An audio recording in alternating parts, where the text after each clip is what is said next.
इस बार चुनाव को लेकर के क्या कुछ तैयारियां देखने को मिल रही हैं? क्या मुद्दे हैं इस बार चुनाव को? सर, इस बार चुनाव में मुद्दा बस ये है, बेरोज़गारी एक मुद्दा है, लेकिन ये है कि बेरोज़गारी जो है हमेशा चलती रहेगी, किसी की भी गवर्नमेंट हो, ये बेरोज़गारी रहेगी। इसके पहले भी बेरोज़गारी थी, अभी भी है। हाँ, रोज़गार पे कुछ काम किया जा रहा है, लेकिन ये है कि अभी उसमें टाइम लगना है। धीरे-धीरे ये चीज़ें भी ठीक होंगी और रोज़गार देने के लिए गवर्नमेंट को और भी अपनी चीज़ों को प्रोग्रेस करना है, ग्रोथ करना है, जिससे लोगों को रोज़गार मिले। और बाकी मुद्दे ये हैं, जनता का मूड ये है कि जनता जो है इस समय सबसे पहले लोगों को राशन मिल रहा है फ्री में। सरकार ने घोषणा किया है कि अगले 5 साल भी फ्री में राशन मिलेंगे। सबको गैस मिला है उज्ज्वला योजना के अंतर्गत। उसके बाद सबको मकान मिला है।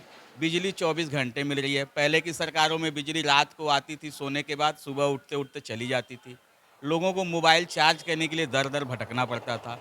अब वो सारी चीज़ों से लोगों को फुर्सत मिल गई है। सड़कें अच्छी बन रही हैं, जिधर भी जाओ सड़कों का काम हो रहा है। अब किसी को कहीं जाना है, ज़्यादा समय नहीं लगता। अभी हम महाराजगंज के हम रहने वाले हैं, हमको गोरखपुर जाना है, हम 1 घंटे में गोरखपुर पहुँच जाएँगे।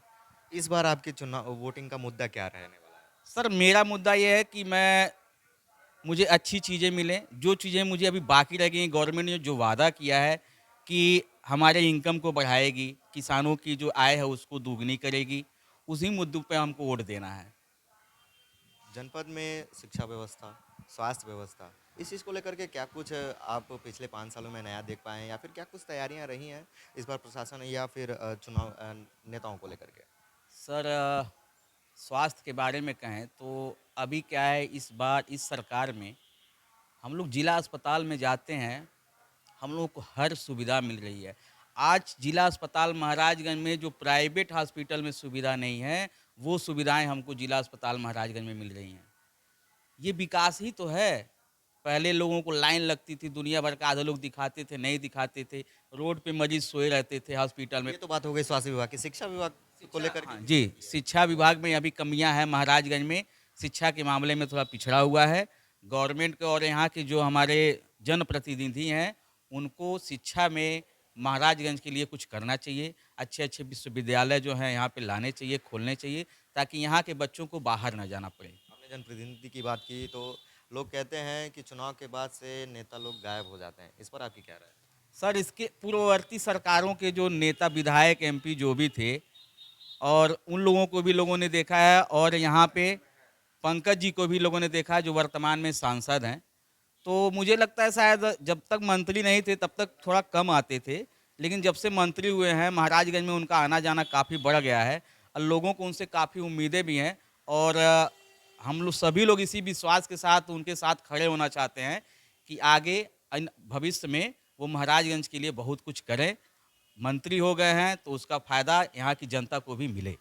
आप कहाँ खुश हैं उनके कामों से? हाँ, मैं योगी जी के कार्यों से और मोदी जी के कार्यों से खुश हूँ। कानून व्यवस्था बहुत अच्छी है, हर चीज़ अच्छा है। मैं मतलब संतुष्ट हूँ, इस गवर्नमेंट से संतुष्ट हूँ। आपके जनपद से जनप्रतिनिधि हर पार्टियों से उठे हुए हैं। उनके नाम बताइए ज़रा मुझे। सर, मुझे अभी पूरा नाम तो नहीं मालूम। हाँ, ये है कि इंडी गठबंधन का जो प्रत्याशी है कोई वीरेंद्र चौधरी जी हैं। तो मेन तो वही हैं, और इंडी गठबंधन मतलब एक पार्टी वो हो गई, दूसरी पार्टी बीजेपी हो गई। लोग कह रहे हैं कि मैं स्थानीय हूँ। वो कह रहे हैं वीरेंद्र चौधरी जी कह रहे हैं कि मैं स्थानीय हूँ और पंकज जी जो हैं वो बाहर से आए हुए हैं। इस पर आपकी क्या राय है? सर जी, वीरेंद्र चौधरी जी स्थानीय हैं, फरंदा साइड के रहने वाले हैं, लेकिन इस सांसद चुनाव के पहले वीरेंद्र चौधरी को महाराजगंज की जनता देखी नहीं है, जानती तक नहीं है। पंकज जी का है, वो भी स्थानीय कहेंगे, उनका मकान है, उनका आवास है, बाहर ही कहाँ रह गए। तो इस यहाँ पे बार रहते आपका हैं, वोट मिलते हैं। किसको जाएगा? हाँ, मेरा वोट बीजेपी को जाएगा सर। बीजेपी को वोट कर रहे हैं। बीजेपी को जाएगा, मेरा वोट बीजेपी क्या को नाम है जाएगा। आपका? हाँ, मेरा नाम राकेश मदेसिया है, मैं यहीं आपके नगर महाराजगंज का रहने वाला हूँ, यहीं बगल में मेरा घर है।